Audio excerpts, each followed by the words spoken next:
everyone. I'm Jo Wang, and thank you to Linda for that thorough and generous introduction. So this event promises, and I think my job here is to make sure that three things get drawn together. One, a sort of celebration of this wonderful volume, Creolizing Arendt, which is newly out, forthcoming. Two, to sort of provoke a series of reflections on a specific volume of Arendt's writings, Crises of the Republic, all towards the question of Arendt's contemporaneity. And so the way that we'll do that is we'll start off with some remarks from Alexia, Michael, and Niklas in that order. I will have the power of sovereign decision to cut off people's time after about 10 minutes each. Then both Marilyn and Neil will have a chance to respond to those remarks. We'll have a little bit of a conversation amongst the panelists. And then for the last 30 minutes or so, we'll open it up to the audience for questions. And so with that, I'll hand it over to Alexia for the first of our remarks. Okay, I will try to keep these comments to a sharp 10 minutes. First, thank you to Nicholas for the generous invitation and to 3CT for hosting us. It's an honor to be here with this group and especially with Neil and Marilyn. I have to extend a special thanks to Neil and Marilyn for editing this really remarkable new collection of essays, Creolizing Hannah Arendt, that not only places Arendt in conversation with thinkers from the global south, but does such a phenomenal work of bringing into conversation voices and, importantly, perspectives that have often been at the sidelines of political theory. Nicholas asked me to reflect broadly on the theme for today and also the set of essays from Arendt under the same title, Crises of the Republic. Recently, and maybe for quite some time, I've been thinking a lot about the power of images and what happens when they clash, those real and those conjured in our mind's eye through language and history. I've also been thinking about silence. A couple of weeks ago, I attended what has now become a favorite gathering of mine to frequent, put on yearly by the Association for Postcolonial Thought. The association hosts their meetings at different locales across the country. This year, our meeting was hosted by the University of Massachusetts Amherst. Widely celebrated UMass feminist historian Laura Briggs was asked to provide opening remarks on how she saw the current political state of affairs unfolding at her institution in light of the ongoing atrocities in Palestine. Like any great historian would do, she gave a 45-minute lucid and detailed account from memory with no prepared notes of the rich history of student activism on campus from the 1960s on, covering the civil rights era to the high watermark of activism that emerged at UMass when students protested American imperialism in Latin America in the 1980s, confronting university administrators demanding that the Central Intelligence Agency and other organizations responsible for funding military regimes and death squads in Nicaragua, Guatemala, and El Salvador stop recruiting on campus. In response, the university arrested dozens of students. Yet, with the help of formidable political allies, including Daniel Ellsberg, the man responsible for the leak of the Pentagon Papers, these same students effectively put the CIA on trial and won. In light of their success, UMass administration would end up subsuming these wins into a new narrative about the university as a distinct institution of higher education whereby a particular type of symbiotic form of edification between student and teacher was preserved. In recapping these events, Briggs noted a radical break in the apparent ethos of the administration as it was established in the late 80s. Last spring, UMass arrested over 130 students, faculty, and community members for their encampment. This was not dissimilar from how many other universities across the nation responded to encampments, though it was particularly unexpected for a campus that prided itself on its history of student activism. Briggs abruptly ended her remarks, visibly troubled by what she took to be an omen of our moment, and turned up to us to ask, what is it about the question of Palestine specifically that renders it particularly unspeakable, such that it requires an unparalleled upsurge in force of response by those in positions of institutional power? I take Briggs's definition of unspeakable not to mean that Palestine is a question of our times that is indescribable, but rather that it surfaces a stain of such profound horror, presenting an image of complete absurdity about our own history that there exists an equally profound desire to muzzle it. For those of us accustomed to Arendt's oeuvre, this narrative arc is familiar. A break in an otherwise seemingly stable tradition, a time of crisis, is always a good time to question what is being presented before us and to ask, what is the image that is rendered of the world we inhabit as it emerges in a moment that appears to be one of rupture? As Arendt saw it, part of the problem with discerning imagery, otherwise known as political narrative structures, both historical and contemporary, is the longing for images to appear orderly, and in their orderliness, to remain appealing and desirable. For Arendt, this was made especially clear across the history of Western political thought.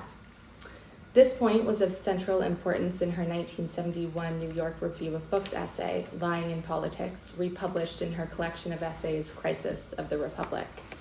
There, she argued that the leak of the Pentagon Papers counterintuitively revealed that behind the decision of the American government to enter and remain committed to the Vietnam War was a desire to place themselves as the sole architects of an image, one of an empire that was what she called omnipotent. And it was also here where she reminded readers that much of the American public had for long known this image to be false. But, quote, when we talk about lying, let us remember that the lie did not creep into politics by some accident of human sinfulness. Moral outrage for this reason alone is not likely to make it disappear.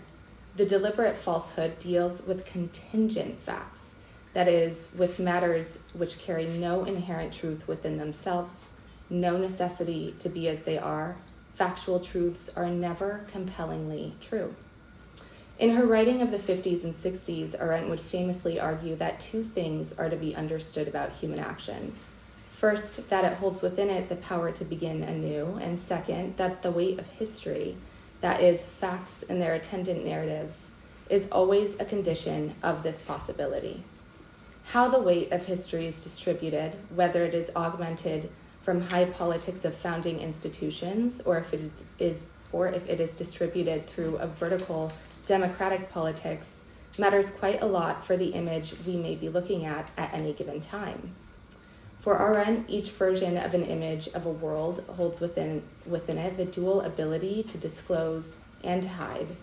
Our work is not simply to understand what these images disclose and hide, but to understand what gives images the ability to appear as such in the first place. Arendt echoes what Caribbean political theorist Sylvia Wynter would call the ability to, quote, unquote, aesthetically decipher what is in front of us, not as a matter of only of aesthetic political judgment per se, and not to render a world whole in singularity, but rather to always retain the freedom to question the image before us, since a world is but an image. In doing so, we participate in disclosing who we are to ourselves and engage in the opposite of self-deception. To render a particular image of our world unspeakable is thus to threaten the very existence of political judgment and the preservation of subjectivity. I wonder, though, for today, whether Arendt, in conversation with thinkers and subjects that were at times themselves considered unspeakable, helps to preserve the multiverse of worlds, or if there's something particular in figures such as Sylvia Wynter, who was discussed in the volume by Paget Henry, or Du Bois, as discussed by Thomas Meagher, may offer a distinctly different way to think through how to overcome the predicament of unspeakability, both inside and outside of perceived times of crisis. Thank you.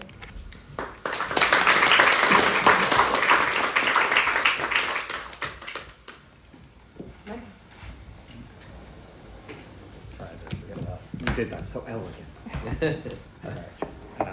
So I too will begin with gratitude, as one must and one ought, but I'm just really grateful to be here, frankly. And I'm really grateful that you're all here, and I'm grateful for those who gave us the occasion to be here and those who invited me. But I think it's good to just reflect on the possibility that we can be here together and share these words.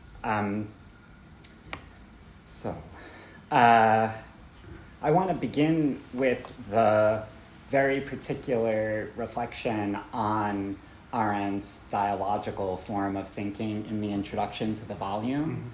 And I think I had no idea, Alexia, what you were going to say, to be honest, but I think this follows really well because what my reflections will be is to try to open up the juxtaposition of Arendt's enlarged mentality, her work on Kant's reflective judgment as an unwritten political philosophy with Du Bois's double consciousness in the way that the volume's introduction brings out, and that in the first two essays, which I want to make a comment on here, through Arendt's What is Authority lecture from 1954, I think presents us with a real question of thinking about the crisis of the Republic now, noting that all of the key terms in our title tonight have at least two meanings. So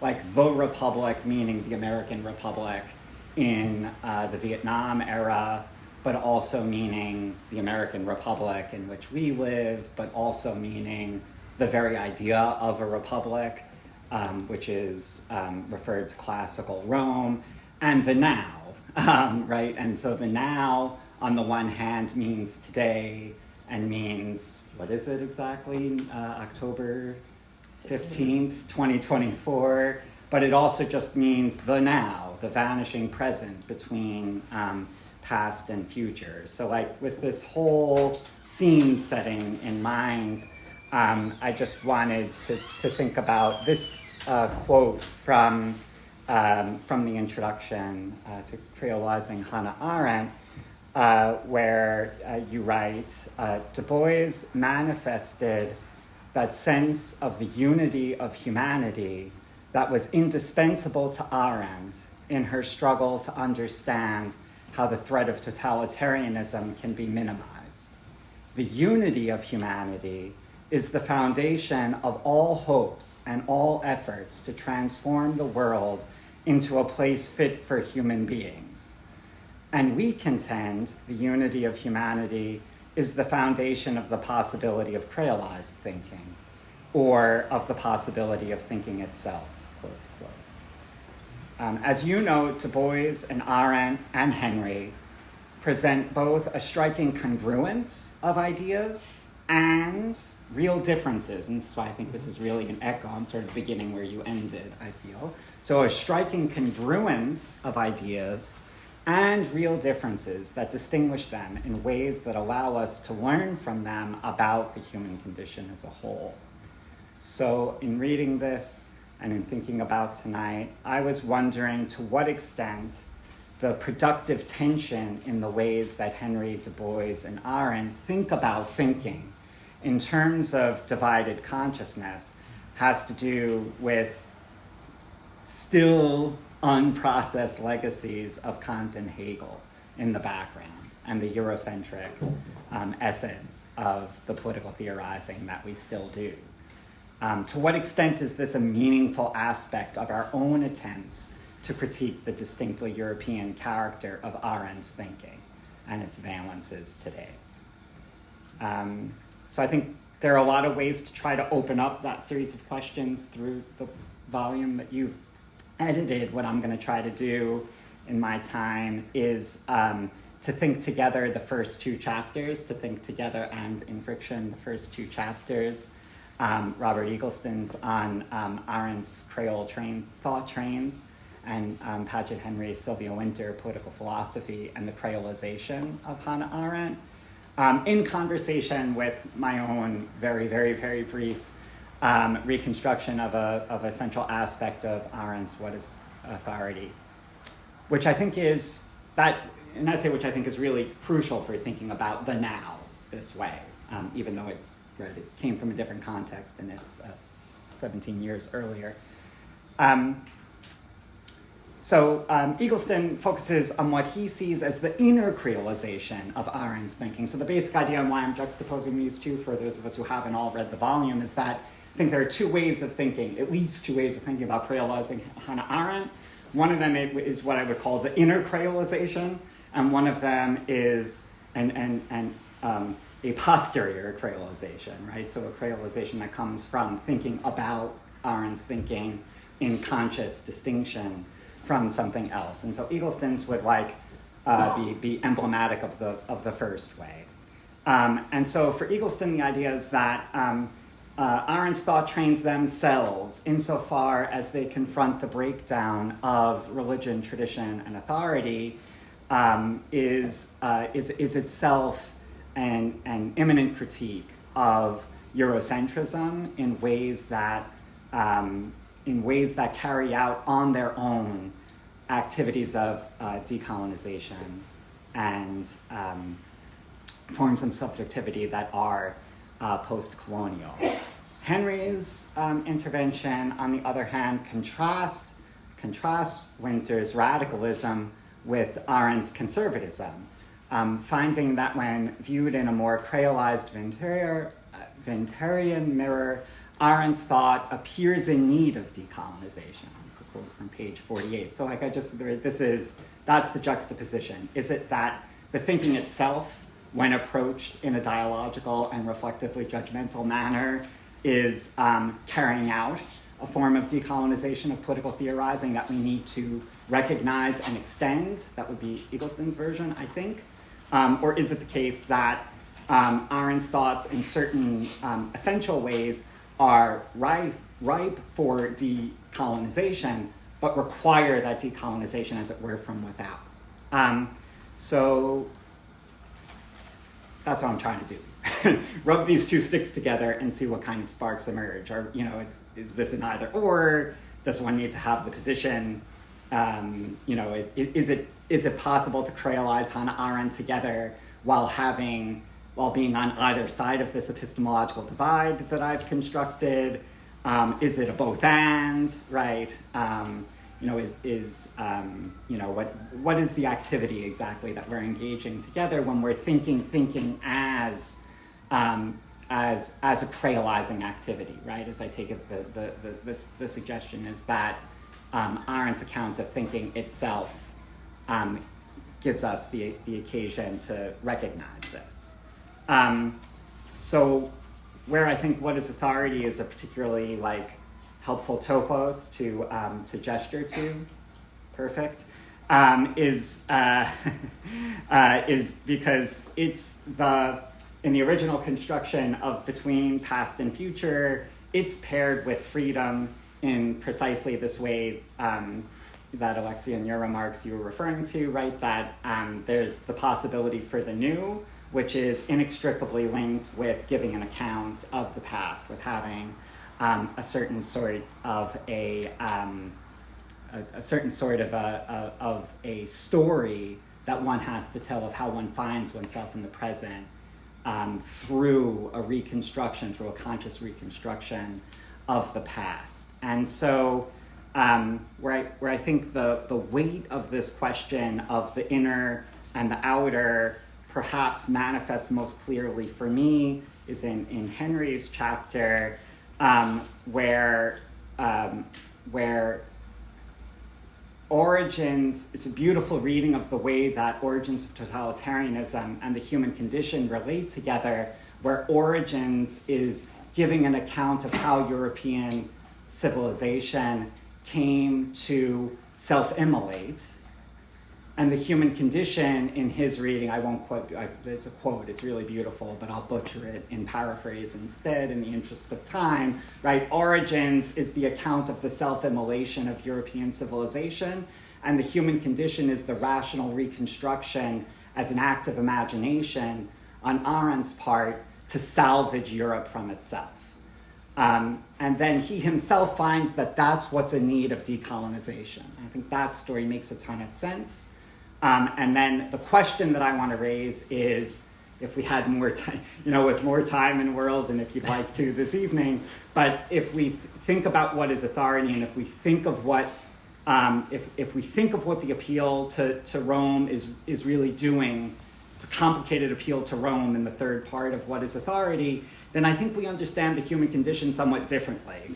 And so I want to try, if I've paved the kind of, it's the Eagleston path or the Henry path, like I'm trying to think through, a way that's doing something somewhat in between, where it's not that the thought trains themselves carry out a kind of decolonization on their own. That seems too strong to me as regards the question of the Western tradition in Arendt's own thinking, but I also don't think it's the case that Arendt's thinking is conservative in that sense, conservative at least to the extent as Henry sort of reconstructs it, that it's trying to salvage European civilization. I see it as doing something more like, or I'd like to think together with you all about the ways in which, even in the human condition, she's already in a different space where it's not about restoring or doing something like that, curating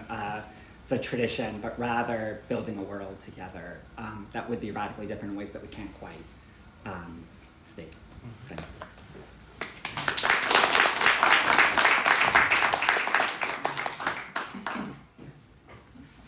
All right.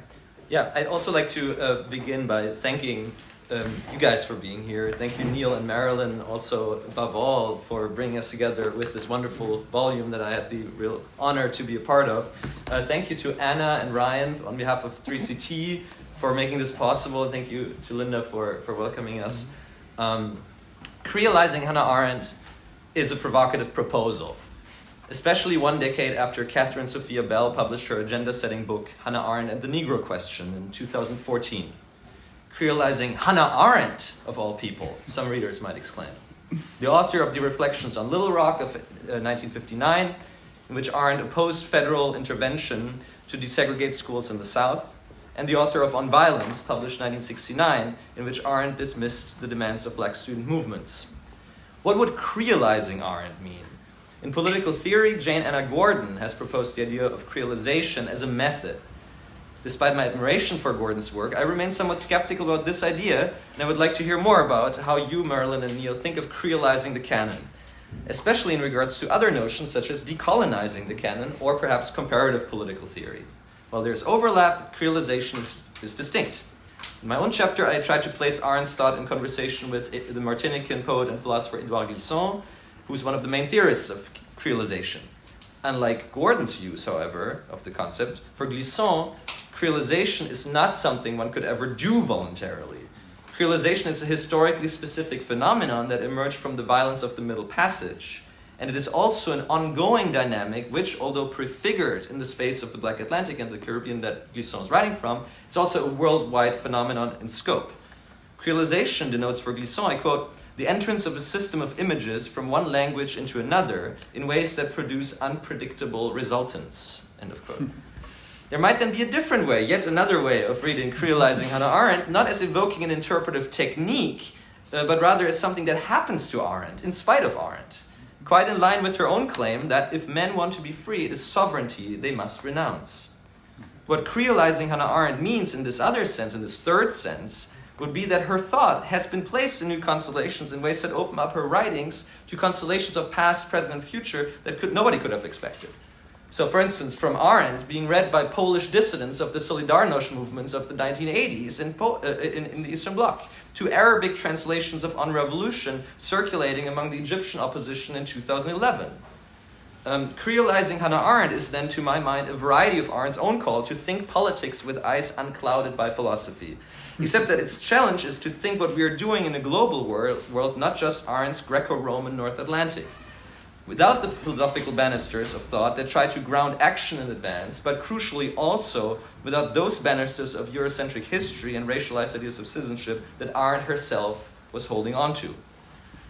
These are probably uncontroversial remarks in this room, but only as long as they are articulated on a certain level of abstraction. What are we doing? Over the past 10 months, over 40,000 Palestinians were killed by the Israeli Defense Forces, according to the United Nations Human Rights Chief, Volker Turk. That's 130 people every day. As we gather here, 400,000 people are at risk of death by starvation in northern Gaza, according to the World Food Programme. At this university, where Hannah Arendt taught and welcomed protesting students during the 1960s and 70s, 3 students were arrested last week as they were interrupting our deafening silence. If we want to think what we're doing, we must confront this reality. To the frustration of many of her readers, Arendt is not the kind of theorist that we can turn to for a solution. But I believe that there are aspects of her thought that bring something new into view for us and that in a limited way help us orient ourselves in our own present. And I would like to focus on 2 aspects here, which are Arendt's writings on Palestine and her critique of sovereignty. From 1933 to 1941, Arendt lived as a stateless person in France, a time during which she worked for a Zionist organization dedicated to helping displaced Jewish children, the so-called Youth Aliyah. But as Neil and Marilyn remind us in their introduction, Arendt's conception of a binational federation of peoples in modern Palestine reflecting her differentiation between a Jewish homeland and a Jewish state, diverged from forms of Zionism that received greater acceptance, end of quote. From texts like Zionism Reconsidered, 1944, to Save the Jewish Homeland, 1948, we already knew about Arendt's critique of a Jewish state founded on the grounds of an ethno-nationalist idea of sovereignty. In this volume, Stephen Nathan Hames draws our attention to Arendt's vision of a Jewish-Arab multinational federation and offers what I find to be very insightful comparisons between Arendt's conceptions of the 1940s and Bolivian plurinational constitutionalism in 2005. I would like to use this occasion also to signal to you the recent publication of 2 previously unknown texts by Arendt, which were published earlier this year in a German volume entitled Über Palästina, on Palestine, by Thomas Mayer. The first text is called American Foreign Policy and Palestine, written by Arendt in 1944, and the second one is a memorandum on the situation of Palestinian refugees, co-authored by Arendt in 1958, together with 16 other members of the so-called Institute for Mediterranean Affairs. Against recent claims by Samuel Moyn, who has read Arendt as a fellow traveler of so-called Cold War liberals, the newly discovered 1944 article is particularly instructive. In American Foreign Policy and Palestine, Arendt contrasted a certainly idealized American tradition of a distinctly Republican foreign policy that sided with the underdogs, as she calls them, for the sake of freedom, with what Arendt described as colonial methods in Palestine. Strikingly, Arendt drew a sharp contrast between US support for the Irish Easter Rising of 1916, which led to independence from British rule on the one hand, with American support for a Jewish nation state for the sake of American economic interests on the other. Let me quote from this previously unknown 1944 text. I quote Arendt. Any resort to colonial methods would have consequences even more fatal than in the past to the welfare of humanity. The number of colonial peoples would in such a case increase fearfully. Any nation without the share in the control of oil bases would be ruthlessly depressed to the status of a colonial people. There would be conflicts without end between the great power groupings and perpetual wars and uprisings provoked by constant military surveillance. The whole Near East, if not the whole Mediterranean basin, may become the powder keg of the world. End of quote. One way in which creolizing Hannah Arendt speaks to her work from this period is the way in which it turns our attention to Arendt's idea of political power without a sovereign subject, nor a sovereign center. While many of us might be familiar with her discussion of the Revolutionary Council tradition, what is less known is that Arendt first developed her ideas of non-sovereign federation in the pages of the German-language Jewish New York newspaper Aufbau, where she wrote a regular column entitled, "This Means You." As Jens Hansen already suggested in a very good article from 2013, Arendt's idea of non-sovereign networks, of participatory councils, had Palestinian origins.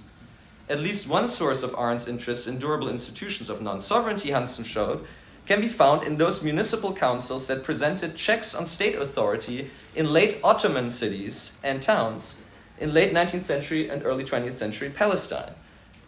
In these municipal councils, political power was durably institutionalized thanks to and not despite of the plurality of a multinational citizenry. To Arendt, this non-sovereign constellation of power was destroyed by an ethno-nationalist concept of sovereign statehood. Focusing on what Arendt called the terror of Zionist attacks against the Palestinian Arabs in the cities of Haifa and Tiberias in 1947 and 48, Arendt wrote that, quote, The political implications of these acts, neither of which had any military objective whatsoever, are all too clear in both instances. They were aimed at those places where neighborly relations between Arabs and Jews had not been completely destroyed. To some, these lost treasures of non-sovereign plural power might seem like yet another example of Arendt glorifying the past. But against the world erasure that we are witnessing every day, they might remind us also, to speak with Arendt again, that history is a story with many beginnings, but no end. So let me conclude by asking and pushing you to think together with us about non-sovereign freedom in regards to colonial violence in our own moment. Because on the one hand, there are clear resonances between Arendt's rejection of the absolutist model of the sovereign nation state and transnational movements of solidarity that we've seen over the last months. On the other hand, however, sovereignty has also been a central objective of anti-colonial struggles around the world, from post-colonial nation states to movements of the present, whether it's indigenous movements in the Americas or movements in Palestine, who claim freedom in the language of sovereignty. There hence seems to be a tension, an important one to be addressed, I think, between Arendt's rejection of sovereignty and the historically powerful revindication of sovereignty in the name of post-colonial freedom. So is Arendt's critique of sovereignty a persuasive one, if we think of it in a creolizing world? Thank you very much.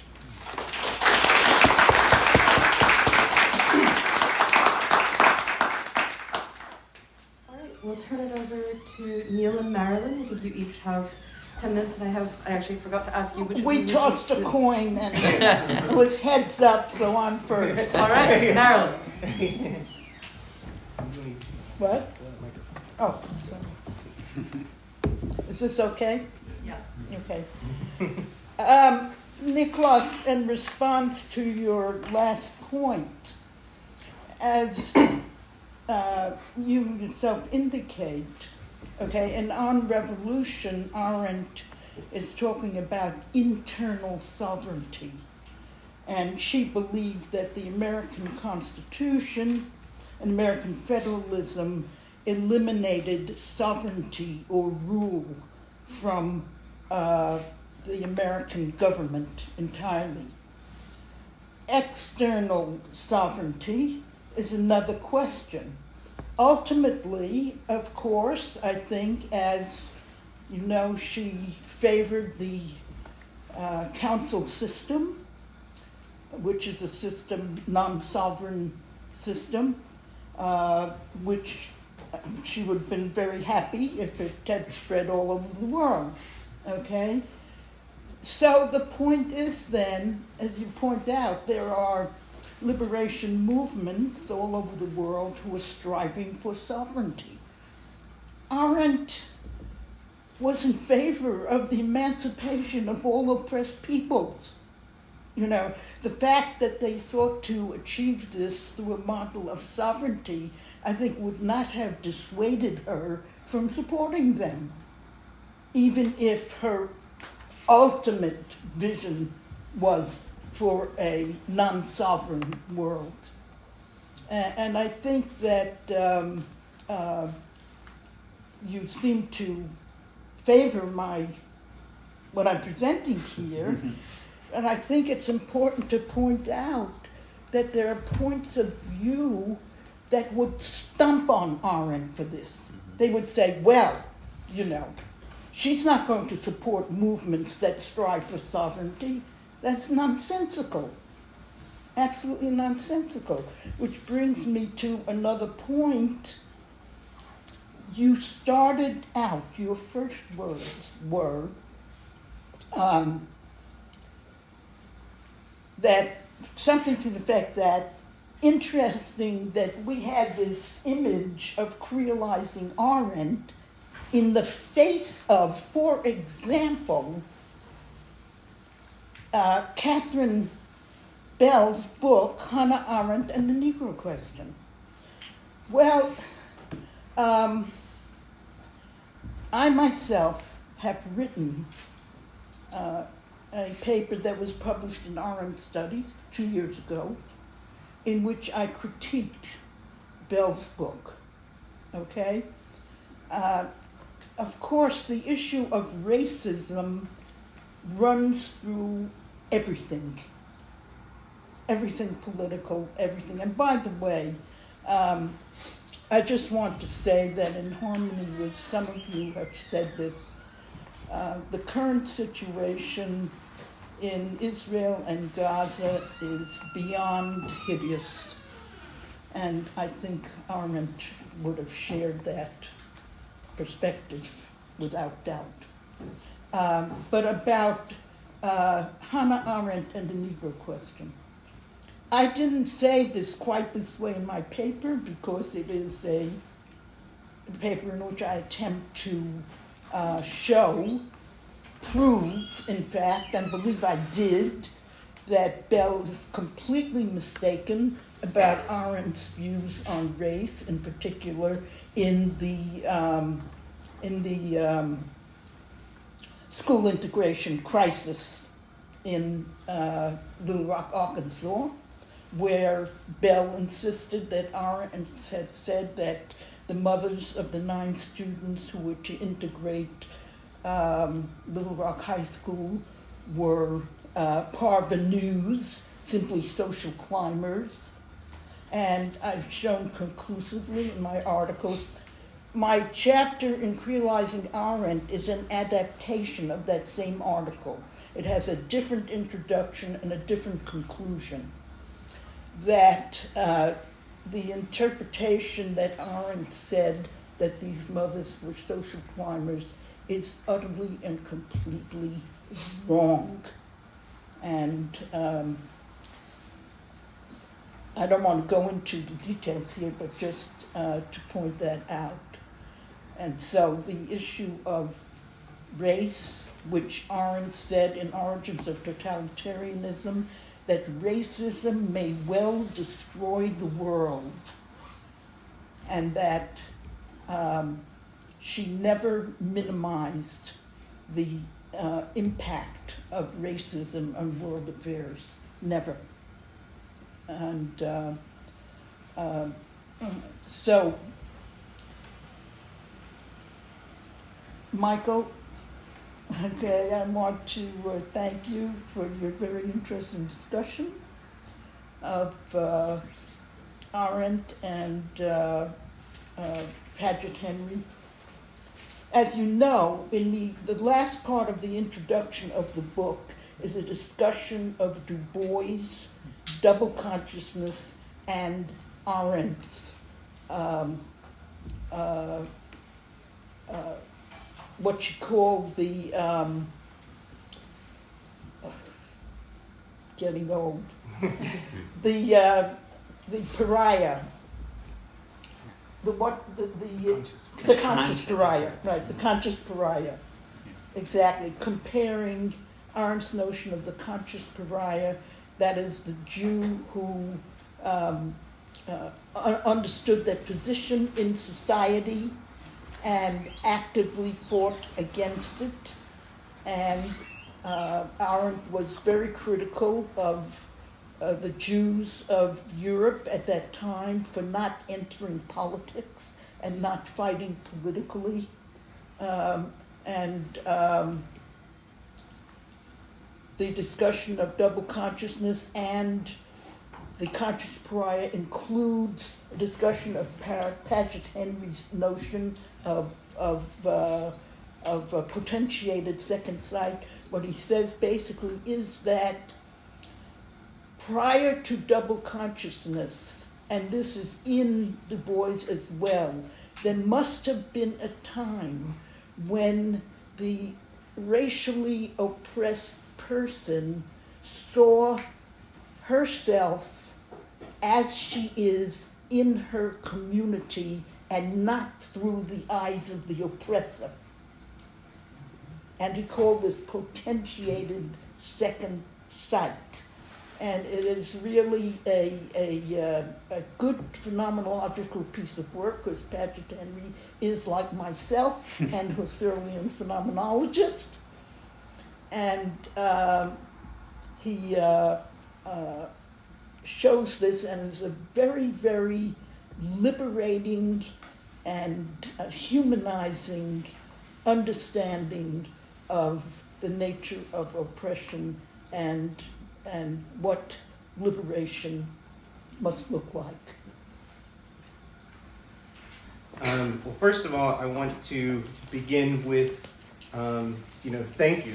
Thank you for the introduction, Nicholas. Thank you for bringing us all, together. And so I'm going to kind of zoom out to say a little bit about how we met and a little bit about the book, and then maybe wrap in the comments, but maybe that'll be a segue to the conversation. So I did my doctoral degree here at the U of C in political science, and believe it or not, this is the first time I've returned back to the university since that time. I'm not going to say the years. You can Google it. There's a 2 in there in the beginning, and that's all you're going to get. My oldest son said, "Were you around in the 1990s?" And I said, "Yes, I was alive." Like the 1990s. Yes, I was alive. But I ended up writing a master's thesis with the late Iris Young and also Susan Stokes on I came to graduate school I didn't study political science or political theory or philosophy, in undergraduate. I was a high school teacher before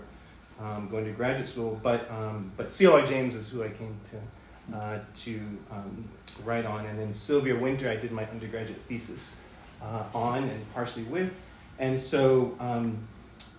I had never, so in our acknowledgments, I say, I had never read a word of Arendt or listened to a lecture of Arendt before going to graduate school, and I took a class with then Professor Patchen Markell, who's now at Cornell, when he heard my interest, and then he says, "Hey, you keep talking about all this stuff about revolution and freedom. There's somebody you really should be interested in." So he gave me a copy of Arendt's on revolution, and then I don't know exactly how this happened, but Marilyn found out that I had done a master's thesis on James's, predominantly on James's The Black Jacobins, which now is discussed, but was not discussed in political theory at the time. And then I came to find out that Marilyn had, among the conversations with Arendt, 2 years, was it after The Human Condition was published, in Hyde Park, and then when the coffee bill came, Arendt said, graduate students should never pay for it, right? Should never pay for copy, and we have kept that adage. And so why do I enter that way? This began a conversation that then led to our involvement years later with an organization called the Caribbean Philosophical Association, whose motto is shifting the geography of reason. The CPA for short is an organization of not dogmatically philosophers, that is not individuals with MAs or PhDs in philosophy, but individuals for whom are interested not only in what we might call Caribbean thought, but also a lot of the questions and concepts that have emerged out of modern Caribbean thought.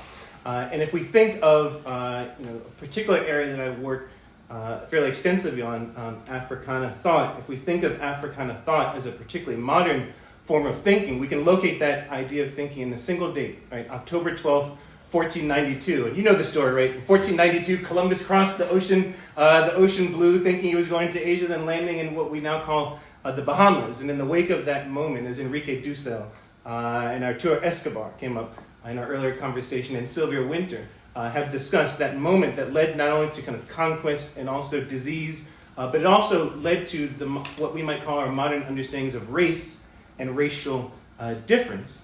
And if we think of that tradition of thinking about not only Africa and thought emanating in the African diaspora, I've argued elsewhere that there are really 3 key questions that animate modern Africana thought. The identity question, the equality question, and the freedom question. And that will get to the comments. The identity question can put simply, who am I and who are we? Right?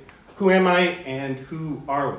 The equality question, which is not to be confused with egalitarianism, right? There are vertical notions of equality. Hannah Arendt talked about equality among equals, right? That there's a hierarchical notion, right? The banal example, which I don't have time for, is talking about housing options in residential colleges, right? Do first years and second years and third years and seniors have the same access to those to housing in the same way? The answer is no.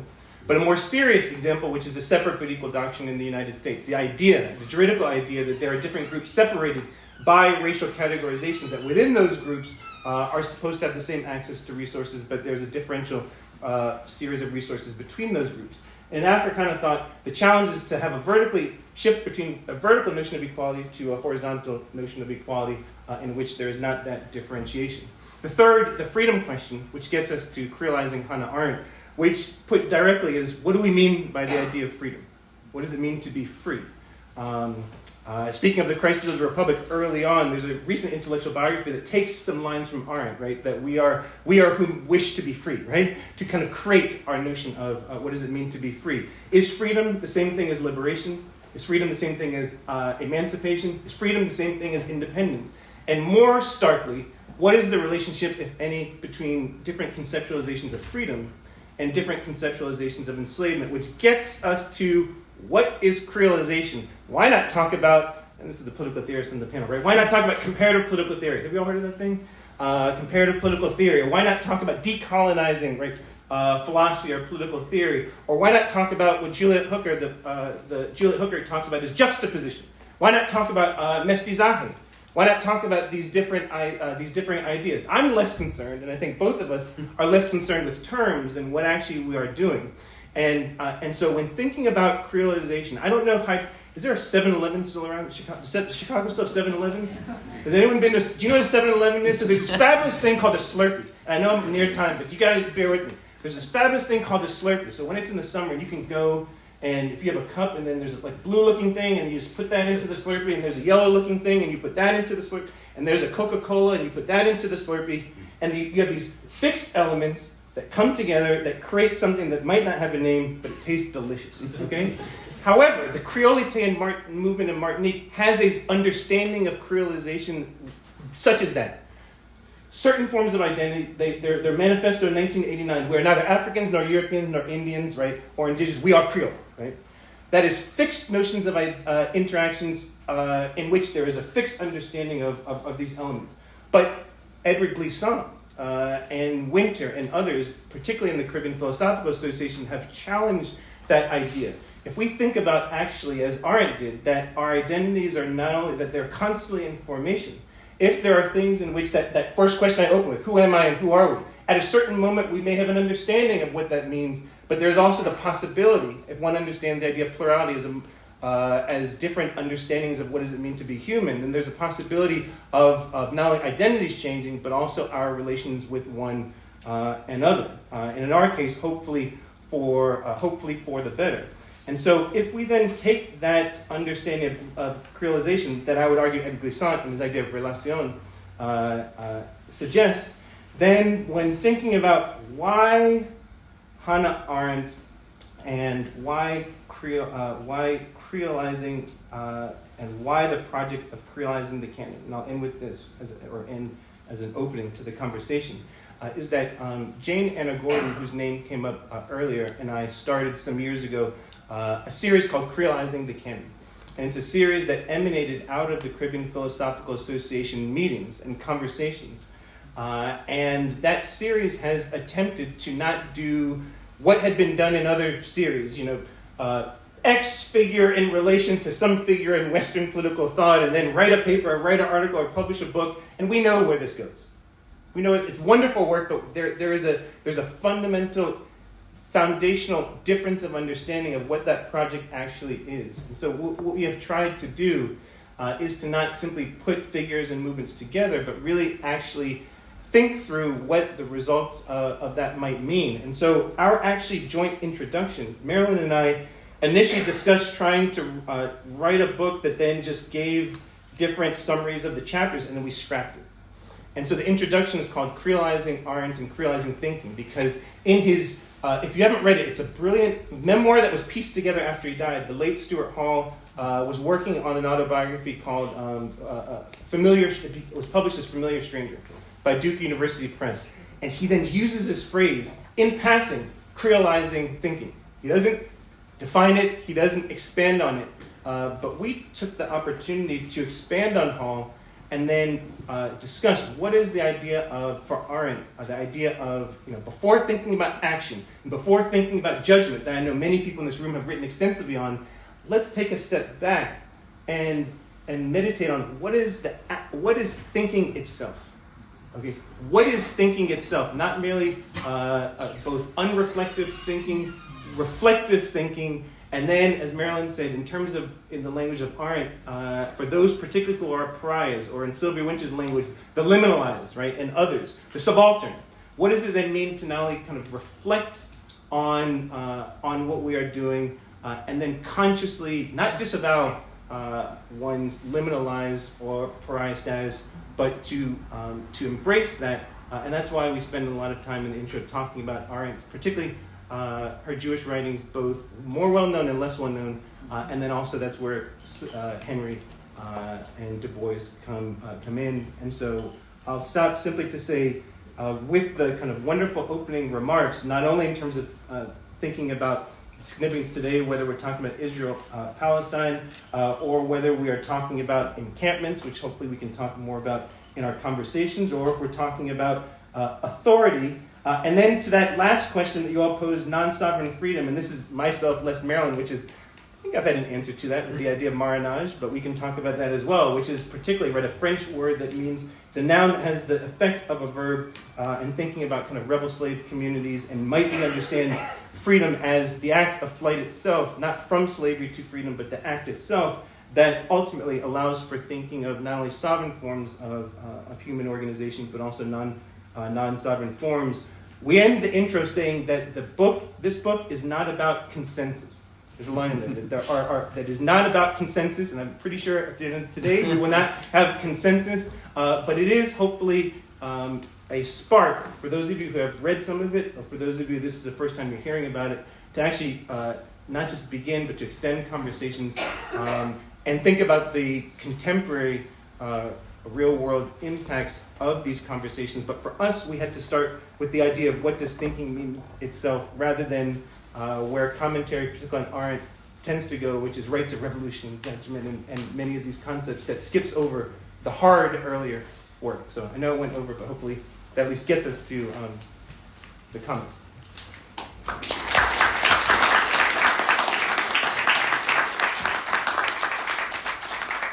Thanks, and fittingly, we are not in the John Hope Franklin room. Yeah. We are outside of the John Hope Franklin room, so we're outside of the narrative of From Slavery to Freedom. So I'll open it up now to questions from the audience, and if you can raise your hand, I'll try to keep a queue. But if anyone wants to get us started off with a question.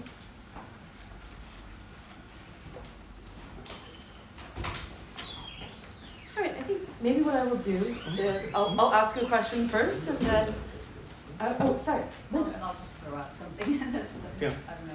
Can I? Oh, sure. So Yeah. you just Marilyn can hear. Yeah. So thanks very much for these presentations. It's wonderful. It's great to have the book, and so thank you.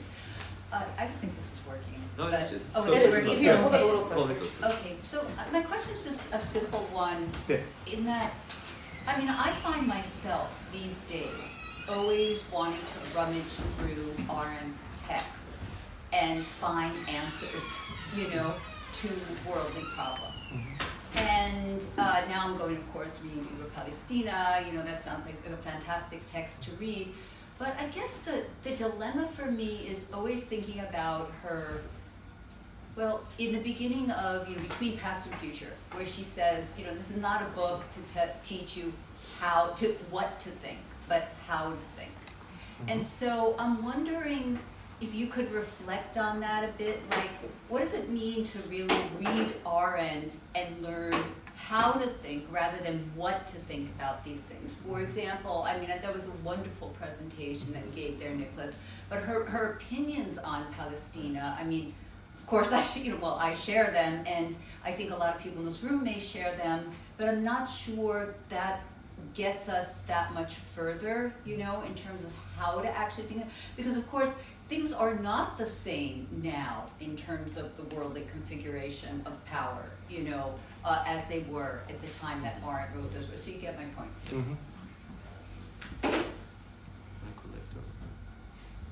Would one of you like to take up that question I'll first? take a crack at it. Oh, you can. Okay.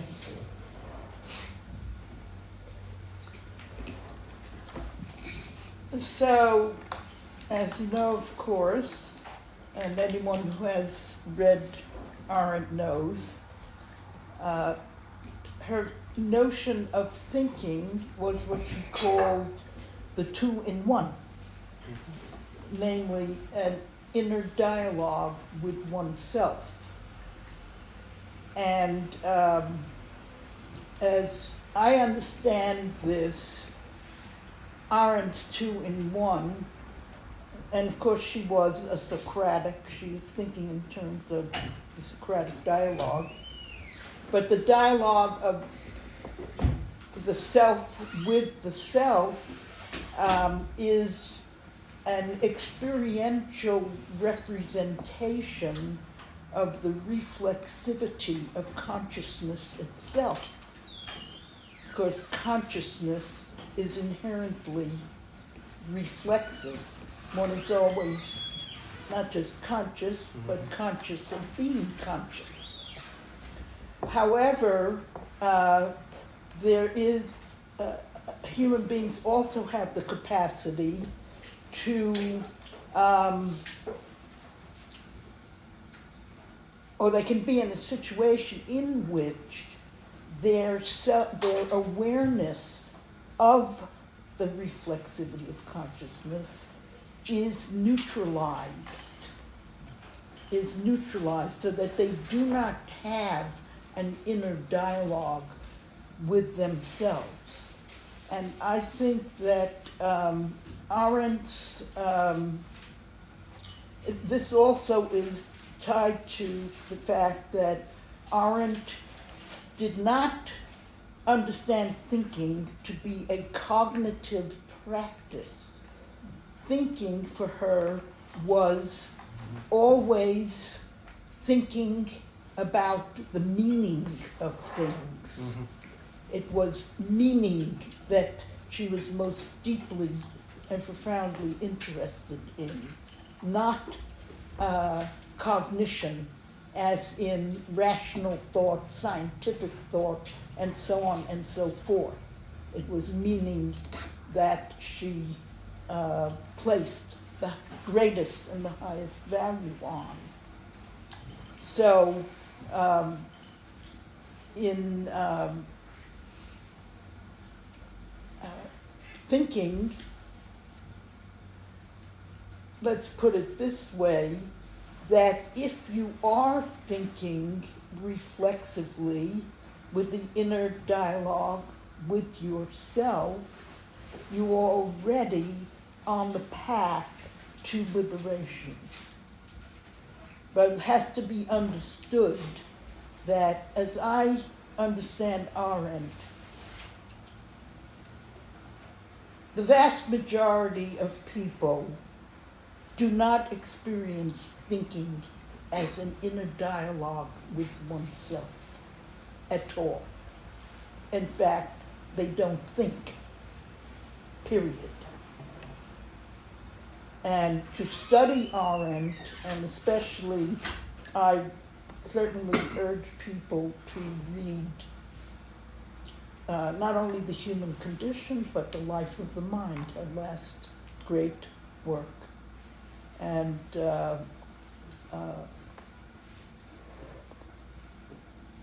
I'm not sure if that answers what you were asking, Linda. That helps. Thanks. Good. Good. Can I? Yeah. And I don't know if this is going to answer it necessarily, but I took the question as an invitation to not talking about which texts, whether ones that have been familiar or recently kind of made more accessible, but I took your question to be about what are the ways in which Arendt's kind of body of work might invite us to have lessons in terms of the manner in which she composed those works. So someone who's the kind of the class in my career that I've taught the most is a class at the undergraduate and graduate level is a course called the Political Thought of Frantz Fanon. So the first half we all of kind of Fanon's kind of extant work, and then how the third quarter of it is how Fanon has been read or misread, and then the last quarter is Fanon today. And so I have found that not only with Fanon, who is so probing in many regards, but maddening in terms of trying to get this thinker to give us a definition of anything, right? So even violence. So if one looks at Les Damnés de la Terre, or the Wretch of the Earth, I think that used to be even in the Chicago Core. I think in the social sciences, the first chapter of On Violence, or what used to be translated as Concerning Violence. one doesn't get a definition of what Fanon means by violence. In Dying Colonialism, that I don't know why the translation, it's very direct in French, right? Year 5 of the Algerian Revolution. There is no definition in that more sociological work of what one means by violence. Now, I remember the first time that I read what was Reflections on Violence and then published a year later as On Violence. I had the opposite experience, and for those who have read that text or Arendt initially says, okay,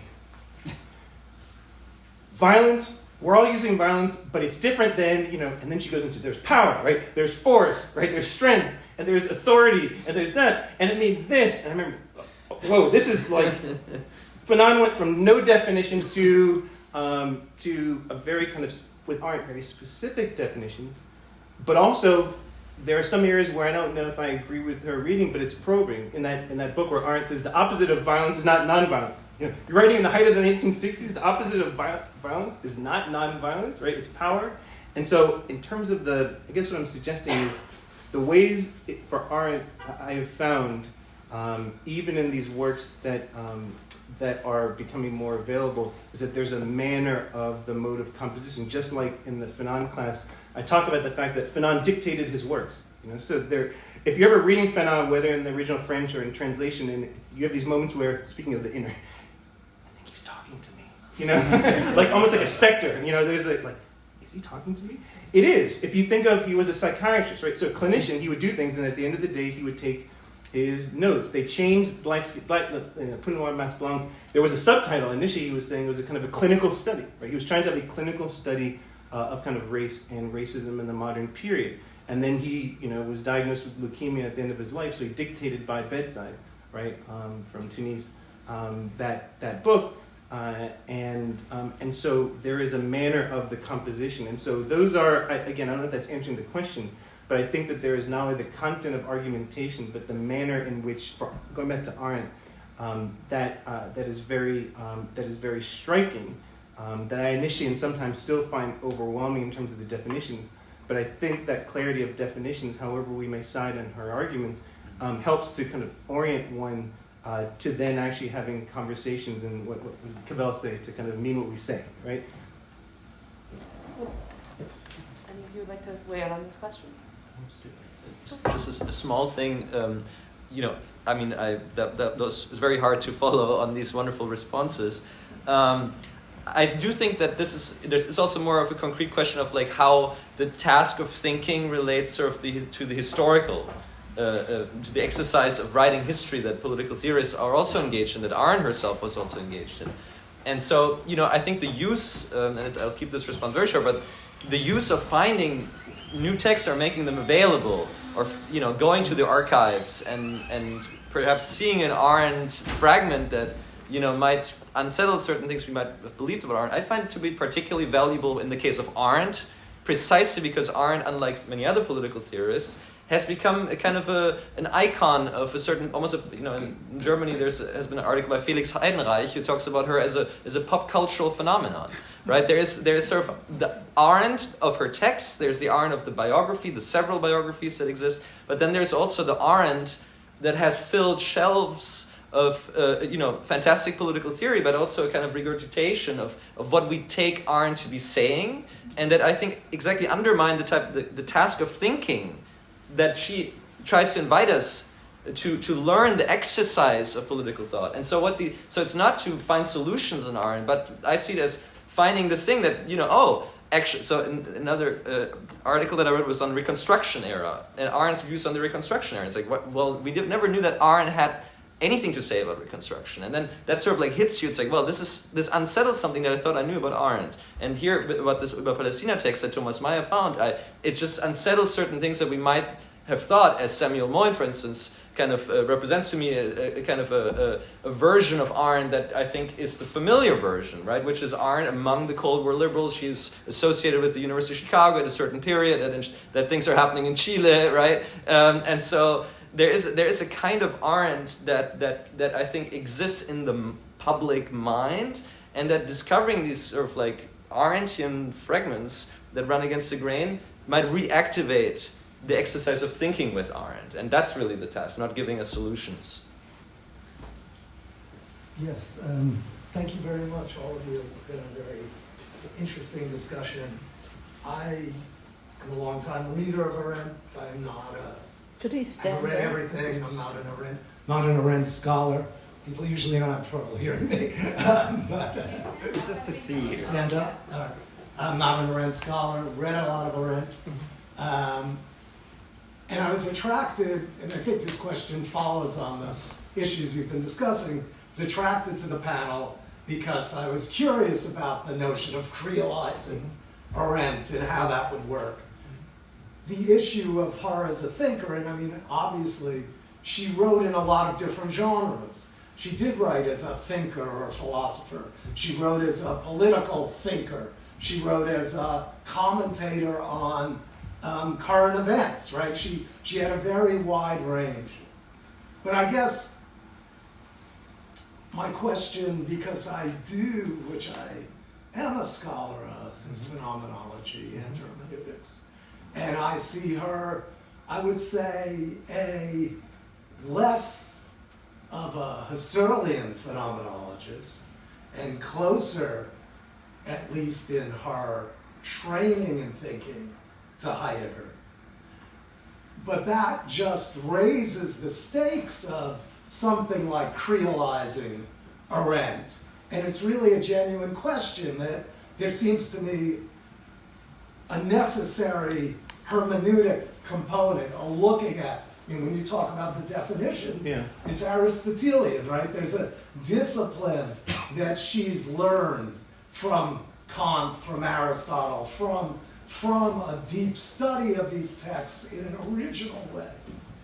And that doesn't confine her thinking by any means.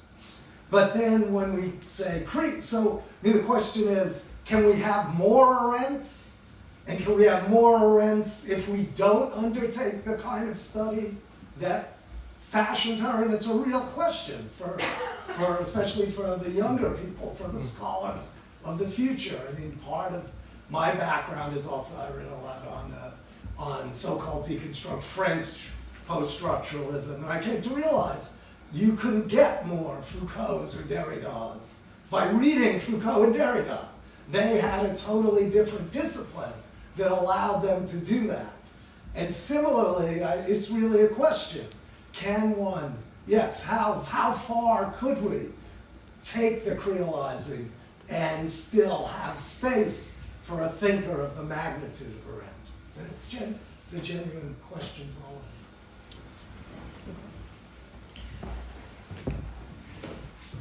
you. Well, as you know, Arendt herself said both that she is a phenomenologist and an existential thinker.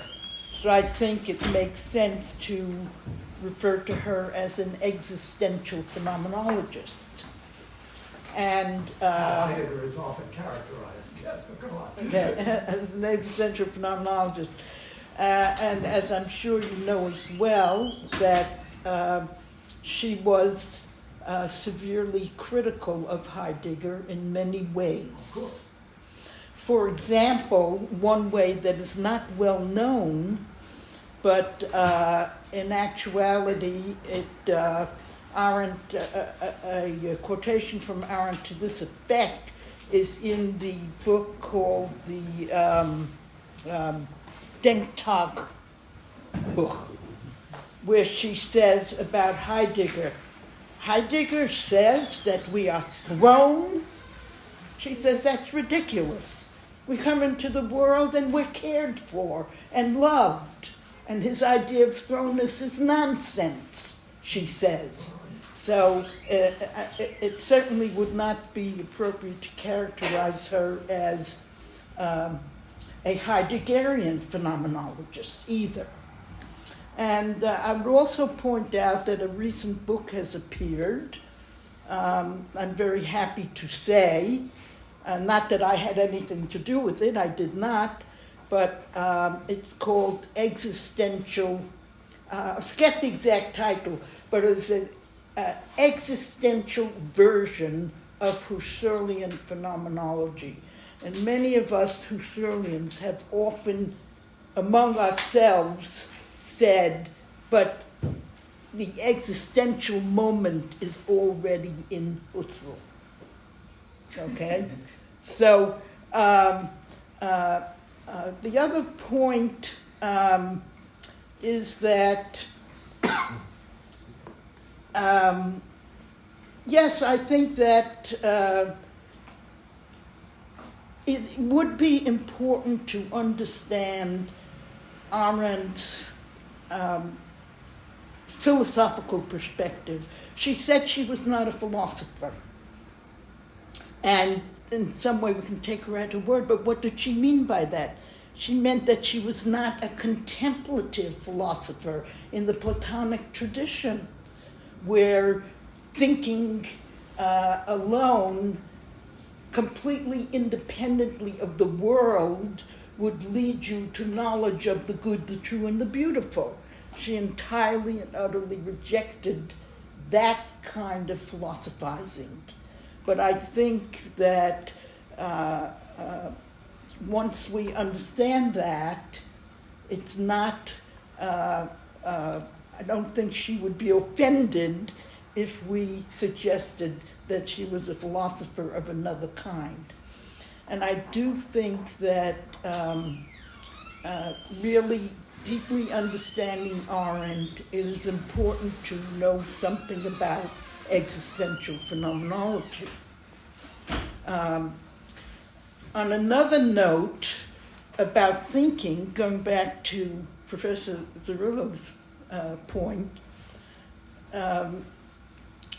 about thinking, for example, in the last paragraph, since Neil raised Fanon, in the last paragraph of The Wretched of the Earth, Fanon's second book. Was it his second book? His last book. Yeah. Fanon says that the West has produced great and wonderful things, including ideas of humanity. And then he says, or before that, in the exact order, the same time, the West has murdered men wherever they find them. Has never ceased from murdering men. But that, he says, we need the revolution not only for the oppressed, etc., but for the West as well. And remember that Black Skin, White Masks, his first book, was originally had in its title Disalienation. It was written for the oppressed as a means of or unalienating them, of calling them to themselves so that they stop seeing themselves only through the eyes of the oppressor. In order to liberate themselves, that would have to happen. And there are many other ways that this comes up in the articles in our book, that thinking involves the dialogue of the self with oneself is necessary. From thinking flows judgment, flows action for Arendt. That is the sequence. You think, you judge, and then you act. Okay? And that means that one understands what Fanon meant when he said the West has given us so very much, but we must start anew. We must create a new world. We must put all this behind us and start anew. He doesn't simply attack, curse, demean, etc., and say that there's never been anything of value in the West. thinking involves the ability to have the kind of awareness that enables you to see the whole of things rather than narrow self-interest, however justified that interest may be. And I repeat what I said before, that Arendt today would be aghast and horrified by the fate today of the Palestinian people and what is being done and what is happening to them.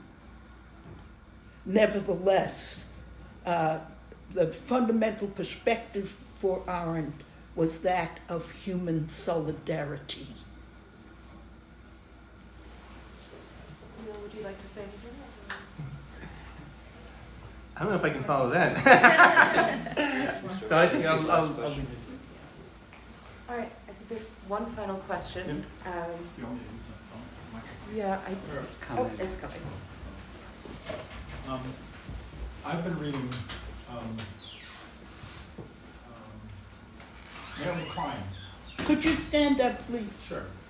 I've been reading Naomi Klein's Doppelganger, in which she cites Arendt on thinking, and on thinking as the two and one, and the relevance of that to not only, to the madness, the destruction of our capacity to think, seems to me to be fundamental to this conversation in ways that just stun me. So I wanted to see how you would, in other words, the essay on lying in politics has been coming up over and over again, and what I'm missing from her, from Naomi Klein, is the other side of her thinking on gratitude and the connection between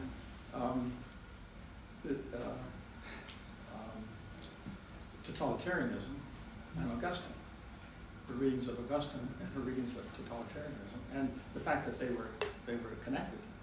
And so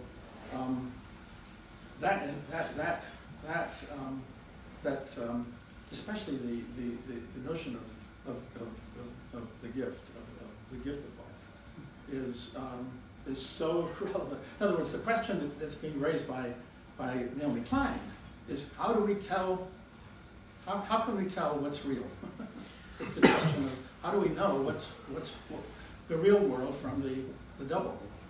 So those are questions that are part of this. I don't know. I'm not sure whether this is an appropriate question to raise, but anyway, let me stop. I can attempt to answer. So in our introduction, Creolizing Arendt and Creolizing Thinking, and it's come up with some of the commentators, which is that at a certain point, we then make a statement, but in some ways I think it captures the spirit of the book, which is that this book is not this is not a proselytizing experience, right? The idea, put differently, is not that you're going to read this and then be transformed into the Gospel of Arendt and go out the door and live forth your life, right? There's many areas that Arendt, it's not just about being right or wrong. There's just different areas that Arendt did not address, right, altogether. And so we found that we've both been inspired not only by the work of W.E.B. Du Bois, but also Padgett Henry. And so I just want to kind of say, because I think this is going to get at the Klein point that you're talking about, and especially this idea of how to try to figure out what's real. So even though in Lying Politics, Arendt does not explicitly state this, we see this more in, with the emergence of the phrase, you guys remember this, alternative facts, right? That there is arguably, I would say, a distinction between kind of fact and truth, right? That there are kind of, I call this kind of like data. There might be kind of data or events that may have happened. But Foucault came up. If one thinks about a regime of truth, the ways in which ideas are kind of manufactured, such that truth becomes the kind of sociologically becomes the reality. And so in the introduction, the second part of the introduction, what we try and do through kind of Paget Henry's, in some sense, Caribbeanized reading of Du Bois, is that there's been a lot of meditation on Du Bois's The Souls of Black Folk, and Marilyn said something about this, in which it's striking. In African American letters, the paragraph that contains Du Bois's term double consciousness is perhaps the most cited work in all of kind of African American letters. But there's an interesting point in which Du Bois not only talks about double consciousness, but he also talks about second sight, but he never talks about first sight. It's the strangest thing. So what is second sight for Du Bois? And since I'm 4 eyes, I'll say this. Du Bois, and you use the word gift, because Du Bois later, for those who are familiar, right, he wrote a book called The Gift of Black Folk after this, right? So Du Bois says, he uses the term of the seventh son, which in African American folklore is like, has anyone seen the movie Sixth Sense? Sixth Sense, anyone seen it? If you haven't, I guess this dates myself, but the idea in African American folklore that, not just black folk, but even young children have the ability of kind of seeing the kind of the future. And so what Du Bois says in Second Sight is that whether it's a gift or a curse, he says that African Americans, or those racialized as black living in the U.S., have the ability of, like glasses, to put on glasses with the oppressor not being aware, or what the late Jim Scott would call hidden transcripts, right? That the oppressed is able to see the world as the oppressor is viewing them, right? So it's like putting on glasses and being like, oh my God, that's what the folks who are keeping me down really think of me, not just what they said at the press conference, right? But he never talks about first sight, which is how do you and I and others see ourselves.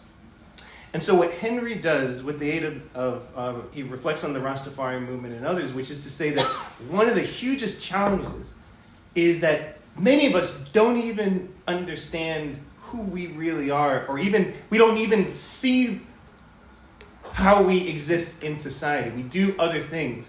And we might even get to the point of second sight, but we haven't even reconciled with who we are. So to your point in terms of with Doppelganger, I believe that's the book you're talking about by Naomi Klein, how does one even think about what reality is if we haven't actually figured out who we really are? So I think the challenge, and this is not Arendt's words or Marilyn's, this is mine, what I see as this kind of distinction between, I actually, when the term alternative facts was stated, I actually thought, I was in some sense happy that term came up, because it suggests that there's a way in which there's data, right? There's kind of events, and then there's a way in which we create narratives. And so what Du Bois was trying to do, and what Henry, we believe, gives us some more insight on, but ultimately why we think in terms of, I actually took the previous question of, it wasn't stated this way, but like, is there an upper limit of how much we can realize Arendt's thought? I don't think so, because that goes against the idea of plurality, quite frankly. Which was central to her entire body of work. But I do think that Arendt and what we try and do, and even the questions that we don't address, is at least invite you and others to make sense of that more fundamental, foundational sense of who are we, right? Not just how the world sees us, but how do we actually see ourselves? And if for some reason we're not being self-reflective to even see our condition in life, what needs to happen for us to be able to do that, to then, I think, Marilyn, that's where you were going, to then, when we get to questions of action and judgment and revolution and others, that if we don't have that early kind of point, that this is where, catastrophe, right? Crises. But this is not a nihilistic tale or a pessimistic tale. I think Arendt is inviting us to suggest that there is the possibility of transformation if we actually have the two-in-one dialogue. So I don't know if they got at your question, but it's a really important point. All right, and so on that cautiously, I suppose, optimistic note, I think we'll end here. Please join me in thanking all of the panelists.